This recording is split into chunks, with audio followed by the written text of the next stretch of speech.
Liberal اور ایتھیس لوگ جنت کا مذاق اڑاتے ہیں کہ یار اتنی عیاشی کی چیزیں یہ مولوی لوگ بیان کرتے ہیں، جنت میں حوریں ہوں گی، نہریں ہوں گی، باغات ہوں گے اور موتی کے محلات ہوں گے۔ بھائی جنت اگر خدا نے بنائی ہے اور نزلاً اکرام کے لیے بنائی ہے، نیک بندوں کے بدلے میں بنائی ہے کہ کچھ کرو گے تو ملے گی، اس کی جتنی تعریف کی جائے کم ہے۔ انسان کی عقل جب غلط استعمال ہوتی ہے نا تو پاگل ہو جاتا ہے وہ۔ عقل جو ہے نا، عقل یہ ہدایت جب وحی کے نور سے استعمال ہوتی ہے تو صحیح، ورنہ یہی عقل انسان کو الٹی چیزوں کی طرف لے کے جاتی ہے۔ جنت اگر اللہ بنا کے دے رہا ہے تو اس کی جتنی تعریف کی جائے کم ہے، تبھی تو قرآن کہتا ہے فَلَا تَعْلَمُ نَفْسٌ مَّا أُخْفِيَ لَهُم مِّن قُرَّةِ أَعْيُن۔ اللہ خود کہہ رہا ہے کہ میں جو جنت کی تعریفیں کرتا ہوں، اس میں حوریں، اس میں باغات، اس میں جو ہے قطوفہا دانیہ، درختوں کے پھل جھکے ہوئے ہوں گے، اور ایسا موسم، نہ اس میں دھوپ نہ گرمی، ایک جیسا ٹیمپریچر، ایک ہمیشہ کی جوانی۔ اللہ کہتے ہیں یہ میں تمہیں سمجھانے کے لیے۔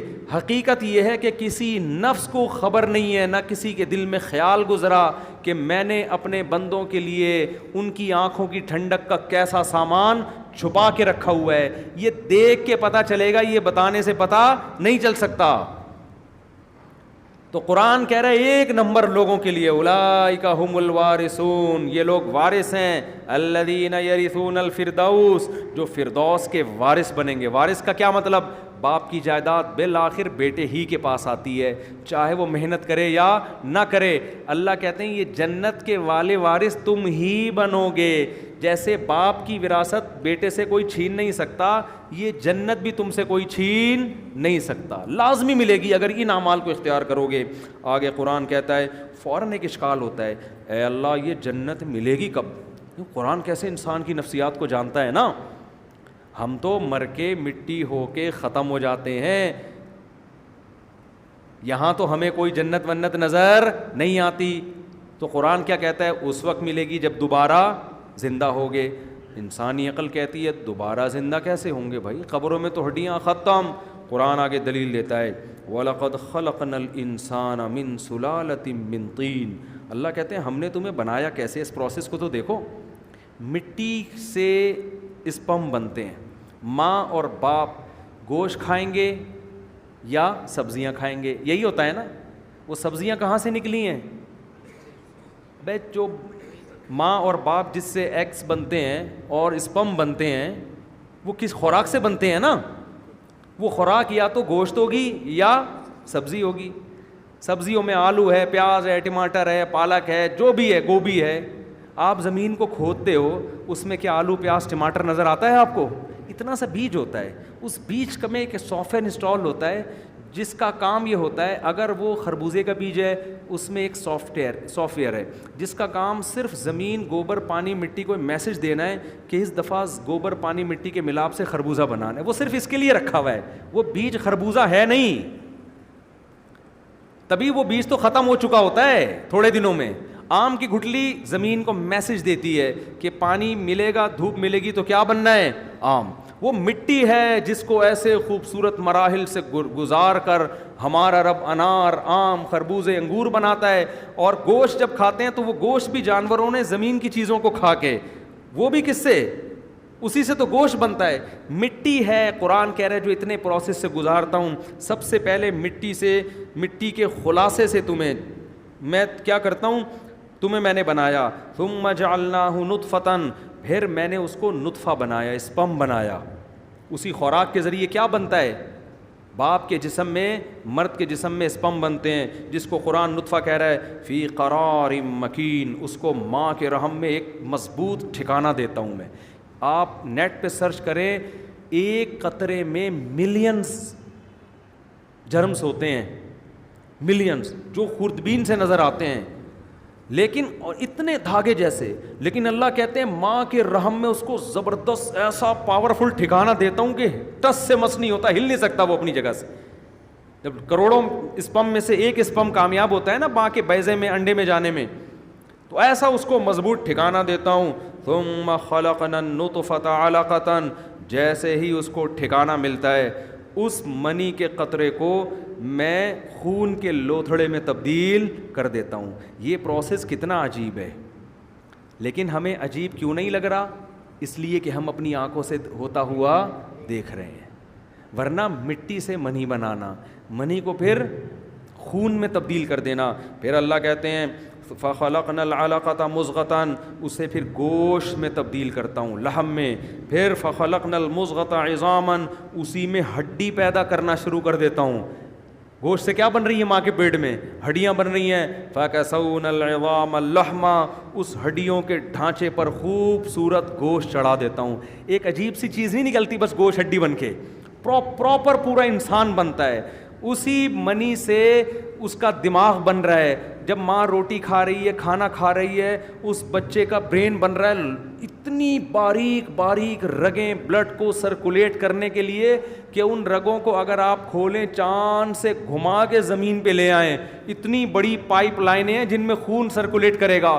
وہ پورے پائپ بھی ماں کے پیٹ میں بنے, ان پائپوں کو سمیٹ کے گچھا بنا کے بچے کی کھوپڑی میں اللہ نے فٹ کر کے ناریل جیسی کھوپڑی اوپر سے مضبوط بنا کے پیک کر دیا اس کے اندر.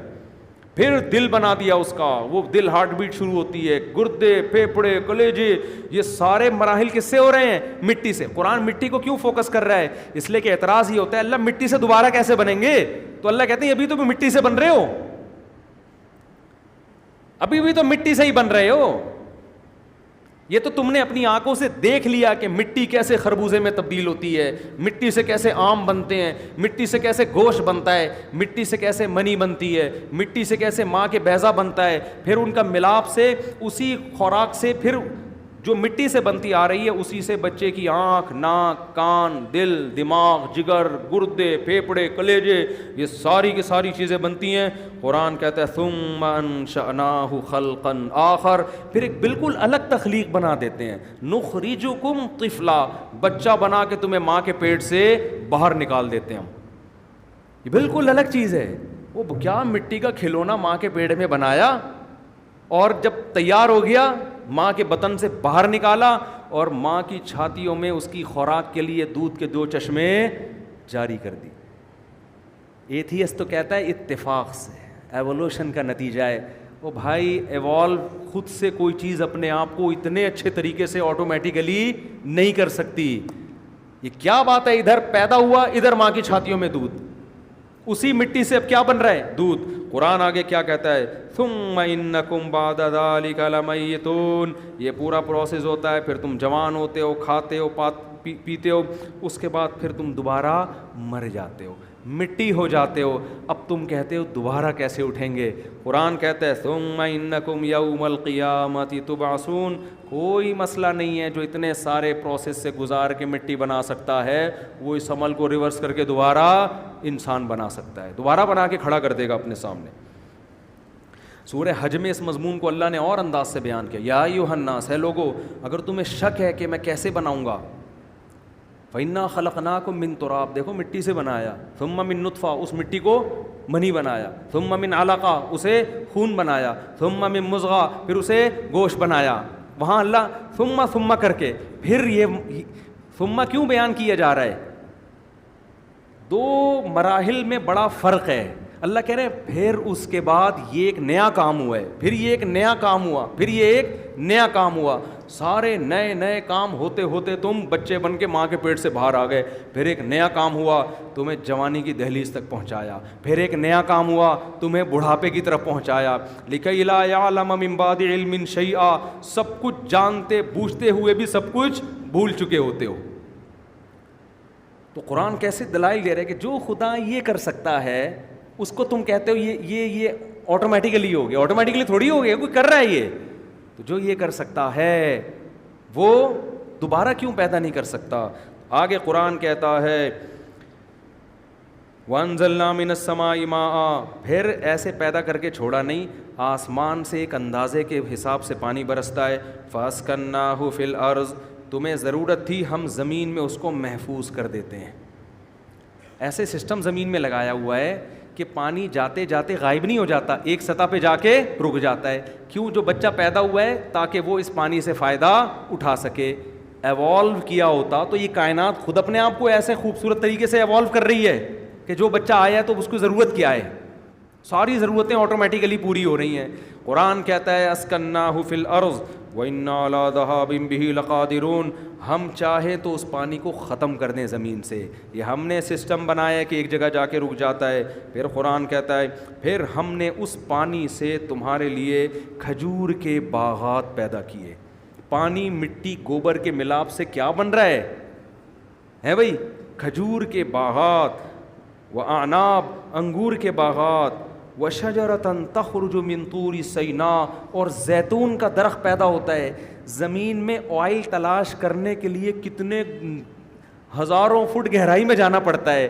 اللہ کہتے ہیں تم زمین کھودو کوئی آئل نہیں ہے, لیکن ایک درخت پیدا کرتا ہوں, اس کو نچوڑو گے, زیتون کا ایسا بہترین آئل, کولیسٹرول سے پاک اور ایسا ذائقے دار, وہ آئل میں اسی پانی اور گوبر اور مٹی کے ملاپ سے تمہارے لیے پیدا کر دیتا ہوں میں. تو اللہ نے اس صورت میں بڑے دلائل دیے اپنی قدرت کے, وہ تو اللہ قرآن میں دیتے ہی رہتے ہیں, مگر ہمارے دل بصیرت سے خالی ہو چکے ہیں. قرآن کہتا ہے انہا لا تعمی الابصار, آنکھیں اندھی نہیں ہوتی, وہ دل اندھے ہو جاتے ہیں جو سینوں